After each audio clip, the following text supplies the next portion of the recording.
الحمدللہ رب العالمین والصلاة والسلام علی سید الانبیاء والمرسلین اما بعد فاعوذ باللہ من الشیطان الرجیم بسم اللہ الرحمن الرحیم۔ الحمدللہ الہادی پروگرام میں نبی کریم صلی اللہ علیہ وسلم کی اطاعت، آپ کا حکم ماننا، آپ کی پیروی کرنا، آپ کے احکام کو صدق دل سے قبول کر کے اس پر عمل پیرا ہونے کو بہت بڑی سعادت تصور کرنا، ان امور پر کلام چل رہا ہے اور آپ کو بارہا یہ بات سمجھائی گئی اور الحمدللہ امید ہے کہ اچھی طرح سمجھ بھی آ گئی ہوگی کہ اطاعت رسول انتہائی ضروری ہے۔ یہ سمجھ لیں ایک ڈیوٹی ہے جس کو ہم فرض کہتے ہیں کہ فرض ہے کہ نبی کریم کی اطاعت کریں، اور اگر عرف عام میں ہم کہیں تو یہ ہماری ڈیوٹی ہوتی ہے۔ اور وہ چیزیں کہ جن کا حکم نہیں ہے لیکن ہم حصول برکت کے لیے، اپنے درجات کی بلندی کے لیے، اسی طریقے سے نیکیوں میں اضافہ ہے، کچھ گناہوں کا کفارہ ہے، اس کے لیے از خود جو نیک اعمال اختیار کرتے ہیں وہ سمجھ لیں اوور ٹائم کی حیثیت رکھتا ہے، جیسے درود شریف پڑھ لینا، ذکر اذکار کر لینا، نفل عبادت کر لینا، کوئی وظیفے اختیار کر لینا، اسی طرح نعت یا محافل میں شرکت کر لینا۔ تو یہ چیزیں جو ہیں یہ مستحبات میں آتی ہیں، ایک اوور ٹائم ہے، سمجھ لیں کہ اگر ہم زیادہ کچھ حاصل کرنا چاہیں تو ڈیوٹی کے علاوہ چند گھنٹے مزید ہم کسی ادارے میں لگاتے ہیں جس سے ہمیں کچھ بینیفٹس حاصل ہو جاتے ہیں، اوور ٹائم۔ لیکن آپ کو معلوم ہے کہ اوور ٹائم اسی وقت قابل قبول ہوتا ہے یا اس کی اجازت اسی وقت ہوتی ہے جب آدمی وہاں پر امپلائی ہوتا ہے، وہ اپنی ڈیوٹی، پہلے تو امپلائی ہو پھر ڈیوٹی بھی ادا کر رہا ہو۔ اگر کوئی باہر سے آدمی چپکے سے آ کے فیکٹری میں داخل ہو جائے، پورا اوور ٹائم لگا لے، پورے مہینے لگا لے اور پھر آخر میں کہے لائیے جی مجھے تنخواہ دیں، اور پتہ چلے وہ تو وہاں کا امپلائی نہیں تھا، تو اسے کیسے سیلری ملے گی؟ اور اگر بالفرض تھا لیکن ڈیوٹی پہ پورے مہینے حاضر نہیں ہوا، صرف رات میں آ کے اوور ٹائم لگا کر چلا گیا، تو کیا پھر اس کو کچھ ملے گا؟ یقینی سی بات ہے کہ نہیں دیا جائے گا۔ ہماری صورتحال بھی یہ ہے کہ ہم اپنی ڈیوٹیوں سے صرف نظر کرتے ہیں، اپنے فرائض سے آنکھیں چراتے ہیں، ان کو پورا کرتے ہوئے ہمیں بہت ہی بوجھ محسوس ہوتا ہے، ثقل محسوس ہوتا ہے،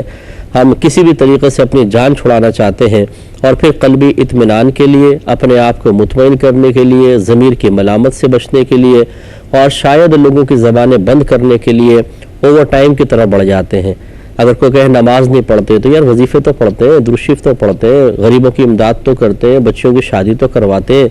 تو یہ بالکل یوں ہی سمجھ لیں جیسے میں نے آپ کو مثالیں دیں کہ اوور ٹائم لگا رہے ہیں اور ڈیوٹی پوری نہ کریں، تو کیا ڈیوٹی کے بغیر اوور ٹائم لگانا قابل قبول ہو سکتا ہے؟ تو اس لیے اچھی طریقے سے سوچئے کہ اللہ کی بارگاہ میں سب سے زیادہ اہمیت فرائض کی ہے، پھر واجبات کی، پھر سنن موقدہ، پھر غیر موقدہ، پھر کہیں جا کے مستحبات کی ہے۔ اور میں نے دیکھا ہے کہ ایسے لوگ جو اطاعت سے بھاگ کر اس طرح کے اپنی مرضی کے اعمال اختیار کر کے پھر اللہ تعالیٰ سے بھی یہ توقع رکھتے ہیں کہ ہمیں ہماری مرضی کے مطابق عطا فرمائے اور آخرت میں درجے بھی ہماری مرضی کے مطابق ہی دے۔ انہیں اگر کوئی بات سمجھائی جائے اور کہا جائے کہ اوور ٹائم میں ایسا نہیں، اپنے ڈیوٹی پوری کرے، تو انہوں نے چند واقعات مطلب کتابوں سے نکالے ہوتے ہیں کہ جی دیکھیں کسی شخص نے غریب کی مدد کی تو اللہ تعالیٰ نے قبول فرما کے اس کے سارے گناہ بخش دیے، فلاں ایسا، وہ مثالیں پیش کی جاتی ہیں۔ بالفرض اگر اکابرین نے کچھ ایسی مثالیں سامنے آئیں، ان کو کتابوں میں لکھا، تو اس کا مقصود یہ تھا کہ لوگوں کو نیکی کی ترغیب ملے۔ کیا آپ یہ کہنا چاہتے ہیں کہ ہمارے بزرگوں نے اسی لیے لکھا کہ وہ یہ ثابت کرنا چاہتے تھے کہ فرائض وغیرہ کی کوئی اہمیت نہیں ہے، جو آپ کو تلقین کر رہے ہیں اس کو نظر انداز کرو اور اس شخص کی طرح کسی غریب بیوہ کی مدد کر دو، یتیم کی مدد کرو، کسی اور جگہ پیسے ویسے نیک کام میں خرچ کر لو تو تمہاری بھی بخشش مغفرت ہو جائے گی، اتنی مشقت والی زندگی گزارنے کی ضرورت نہیں، شارٹ کٹ لگاؤ۔ کیا یہ بزرگوں کا مقصد تھا؟ یقینی سی بات ہے کہ نہیں۔ بزرگان دین کی صرف ایک کوشش کو سامنے رکھ کر اس سے نتائج اخذ کرنا بالکل حماقت ہے۔ وہ پہلے فرائض کی ترغیب دیتے ہیں، واجبات کی دیتے ہیں، سنن کی، پھر کہیں جا کے وہ کہتے ہیں کہ اگر آپ کے پاس وقت ہے تو پھر اپنا وقت کیوں ضائع کر رہے ہو، مستحبات کی طرف آ جاؤ۔ تو پہلے کوئی ایک بزرگ ایسا مجھے بتا دیں جس نے یہ کہا ہو کہ جی فرائض پورے نہ کرو، ڈیوٹی پوری نہ کرو، اطاعت رسول نہ کرو اور اوور ٹائم کی طرف آ جاؤ، مستحبات کی طرف آ جاؤ، کبھی بھی نہیں۔ یہ آپ کا اپنا نتیجہ نکالنا ہوتا ہے۔ اگر کسی بزرگ نے کہا ذکر کرو، یہ فضیلت حاصل ہوگی، ذکر سے قلب کی صفائی ہوتی ہے، تہجد سے انسان کا نفس مغلوب ہوتا ہے، تو کیا وہ یہ کہنا چاہ رہے ہیں کہ فرض چھوڑ دو، نمازیں نہ پڑھو، لوگوں کے حق ادا نہ کرو، رزق حلال نہ کماؤ، بس یہ کام کر لو کافی ہو جائے گا؟ یہ بچوں والی باتیں ہیں بالکل۔ اگر ایک ڈاکٹر ہمیں دوا دے اور کہے کہ یہ بہترین بخار کے نزلے کی دوا ہے، تو کیا آپ یہ کہیں گے کہ اس نے مجھے آئس کریم کھانے سے منع کوئی کیا ہے، ٹھنڈے پانی سے نہانے سے منع کوئی کیا ہے، برفیلا پانی، یخ پانی بالکل ڈی فریزر سے نکال کے پینے کو منع کوئی کیا ہے، اور ٹھنڈے پانی سے نہانے کو منع کوئی کیا ہے، اور آپ وہ سارے کام کرتے رہیں؟ تو بتائیے کیا یہ دوا نفع دے گی؟ اس لیے ہم بعض اوقات اس قسم کے معاملات میں بڑے بھولے بھالے بن جاتے ہیں اور بھولا بھالا بننا پسند کرتے ہیں۔ یہ جی ہم تو دیکھیں مستحبات کر رہے ہیں، اصل چیز ہے اطاعت رسول صلی اللہ علیہ وسلم، اور اس میں مشقت کے بغیر منزل نہیں ملتی۔ اچھی طرح یاد رکھیں، اگر کوئی سمجھے کہ آخرت کی تیاری، اللہ تعالیٰ کا قرب، جنت میں داخلہ، میدان معاشر میں عزت، یہ حلوے کی پلیٹ ہے کہ تیار شدہ مل جائے اور اس کو منہ میں رکھے تو ایک دم پھسل کے حلق سے نیچے اتر جائے اور آدمی کو لذت بھی حاصل ہو جائے اور پیٹ بھی بھر جائے، ایسا نہیں ہوگا۔ یہ بلا مبالغہ، بلا تمثیل عرض کر رہا ہوں، جسے لوہے کے چنے چبانا ہوتا ہے، اس سے کہیں زیادہ مشکل آخرت کی تیاری ہے۔ باقی یہ کہ اگر اللہ تعالیٰ نے کسی کے ساتھ کوئی معاملہ کیا بھی کہ اس نے سبحان اللہ کہا، اللہ نے بخشش و مغفرت فرما دی، کسی نے غریب کی امداد کی، اس کی بخشش ہو گئی، تو یہ کہاں لکھا ہے یا کہاں اللہ تعالیٰ نے آپ سے وعدہ کیا ہے کہ اگر تم بھی ایسا کرو گے تمہارے ساتھ بھی ایسا ہو جائے گا؟ وہ تو ٹھیک ہے کسی کے ساتھ کر دیا اللہ تعالیٰ نے، اگر ایک شخص کے دو شخص کے ساتھ کیا ہے تو پہلے فوت شدہ کروڑوں ایسے گزرے ہوں گے جن کے ساتھ ایسا نہیں ہوا۔ تو دو کی مثال تو آپ نے اپنے لیے بنا لی، ان کروڑوں کو کیوں نہیں مثال بناتے اپنے لیے کہ دیکھو انہوں نے بھی بہت سارے نیک عمل کیے ہوں گے، انہوں نے بھی اس طرح غریبوں کی امداد کی ہوگی، لیکن ان کے لیے کوئی ایسا بخشش کا پروانہ اعلانیہ طور پہ جاری نہ ہوا، تو ضروری ہے کہ میرے لیے بھی ہو۔ لیکن جہاں ہمارے اپنے مطلب کی مثال ہوتی ہے، وہ اگر کروڑوں میں ایک بھی ہوگی تو کہیں گے یہ ہے میرے مطلب کی، اور بس اس کو پیش کر دیں گے بطور دلیل، اور کروڑوں مثالوں کو نظر انداز کر دیں گے۔ یہ غلط رویہ ہوتا ہے، ذرا توجہ رکھیے۔ اطاعت رسول پر کلام چل رہا ہے، اور آپ کو پہلے بتایا کہ اس میں سوائے مشقت کے انسان منزل حاصل نہیں کر سکتا۔ مشقت ضروری ہے، تکلیف آتی ہے، پریشانی آتی ہے، پھر منزل ملتی ہے۔ ایک صحابی نبی کریم صلی اللہ علیہ وسلم کی خدمت میں حاضر ہوئے، عرض کیا رسول اللہ صلی اللہ علیہ وسلم، میں آپ سے اور اللہ تعالیٰ سے محبت رکھتا ہوں۔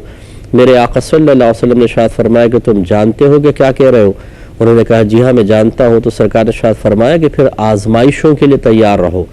اس لیے کہ جو جس سے محبت کرتا ہے اس کا کہنا مانتا ہے، اس کی پسند ناپسند کا خیال رکھتا ہے، اپنی ناپسند اور پسند اور اپنی نفسانی خواہشات کو اس کی مرضی کے سامنے قربان کرتا ہے، تب کہیں جا کے دعوی محبت سچا کہلاتا ہے۔ تو اللہ تعالیٰ اس کے رسول سے محبت کا اور عشق کا دعویٰ کرنا، دعویٰ تو بہت آسان ہے، لیکن اس کے تقاضے کے مطابق عمل اختیار کرنا تھوڑا سا مشکل ضرور ہے۔ تو میں آپ کو مایوس نہیں کر رہا ہوں کہ ہمت پیدا کر رہا ہوں کہ ہم یہ ذہن بنائیں اور معاشرے میں پھیلی ہوئی افواہوں اور بے سروپا اور بے نتیجہ باتوں کو اپنی دلیل نہ بنائیں کہ جی فلاں نے ایسا کہا تھا، فلاں نے ایسا کہا تھا، اللہ تعالیٰ بڑا رحیم ہے، معاف کر دینے والا ہے۔ بے شک میرا رب بڑا رحیم ہے، کریم ہے، معاف کر دینے والا ہے، لیکن وہ قہار و جبار بھی ہے، یہ بھی ہمیشہ ملحوظ رکھنا چاہیے۔ لہذا لوگ تو بہت ساری باتیں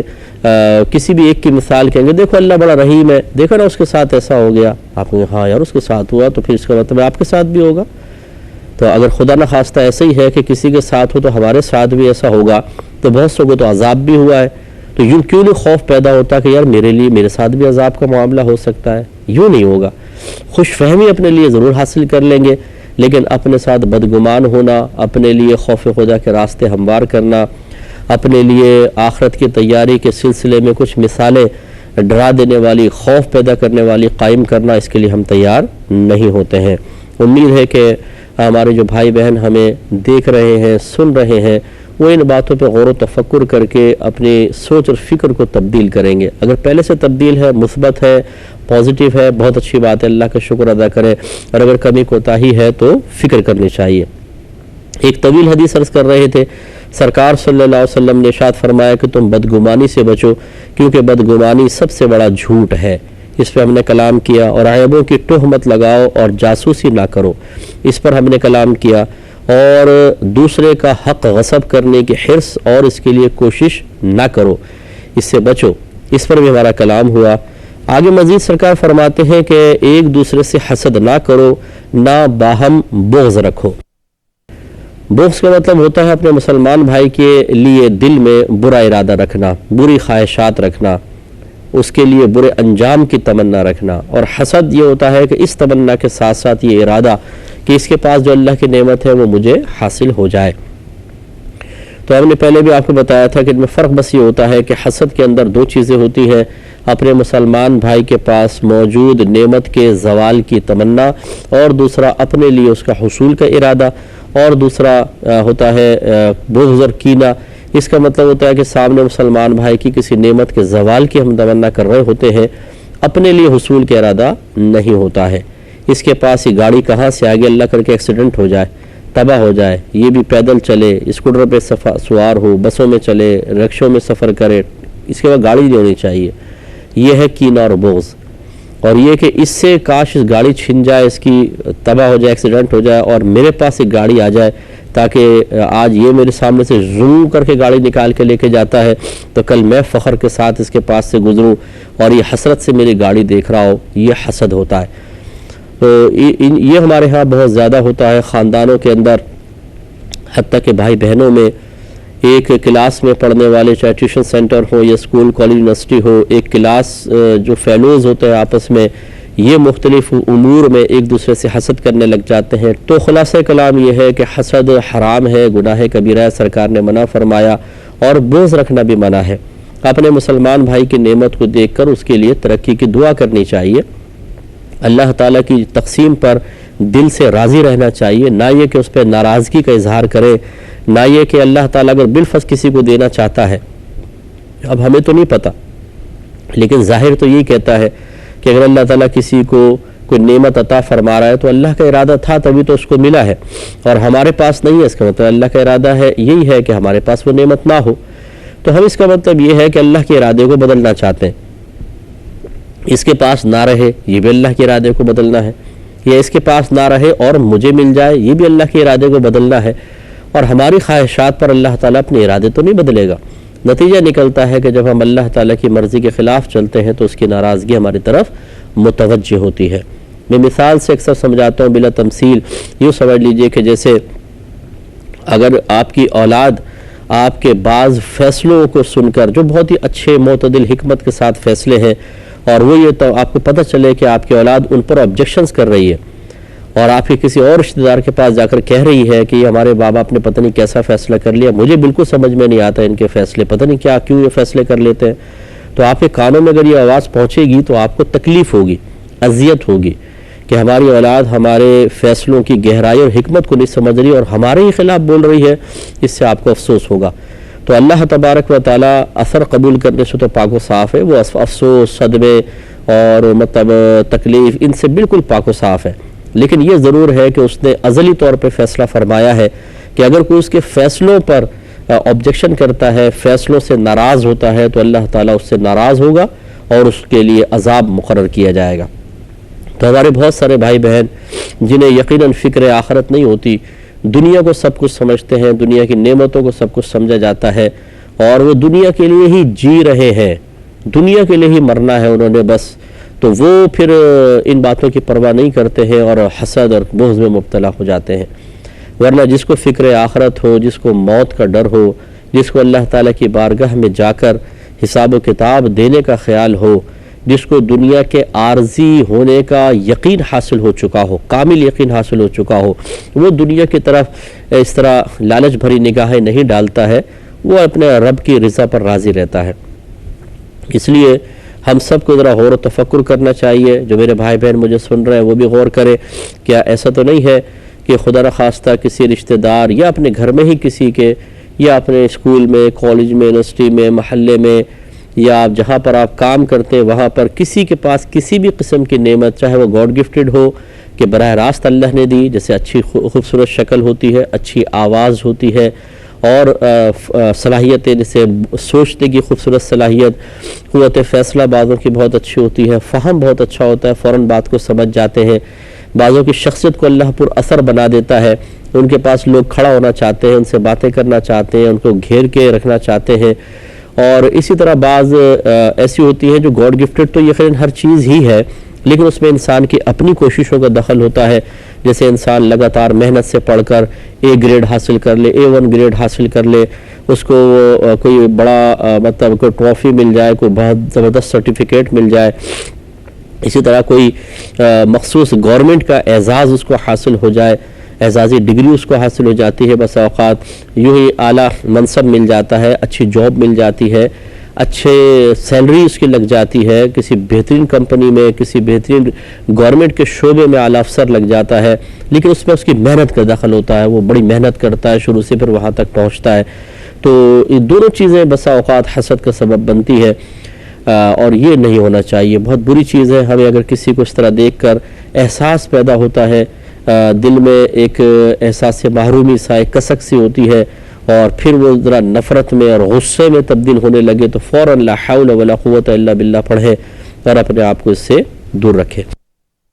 کوشش کرنی چاہیے ہمارے گھر میں بچے جو ہوتے ہیں یہ بھی کینہ اور حسد میں مبتلا ہوتے ہیں. چھوٹے بچوں پہ گہری نظر رکھیے، یہ چیزیں اگر آپ شروع سے ہی تربیت نہ کی جائے تو آگے چل کے بڑی مہلک ثابت ہوتی ہے. بعض اوقات ایک بچہ کسی دوسرے بچے کے ہاتھ میں کھلونا دیکھتا ہے تو اس کے دل میں بغض پیدا ہوتا ہے، حسد پہلے پیدا ہوتا ہے کہ مجھے مل جائے، اس سے چھن جائے، اور یا پھر نہیں ہے تو اس کے بھی ٹوٹ جائے، اس کو بھی نہ ملے. اس پر توجہ رکھنی ہوتی ہے. کیسے ہوگی انشاءاللہ یہ عرض کریں گے نیکسٹ پروگرام میں. وآخر دعوانا ان الحمدللہ رب العالمین. میں بہک سکوں یہ مجال کیا، میرا رہنما کوئی اور ہے.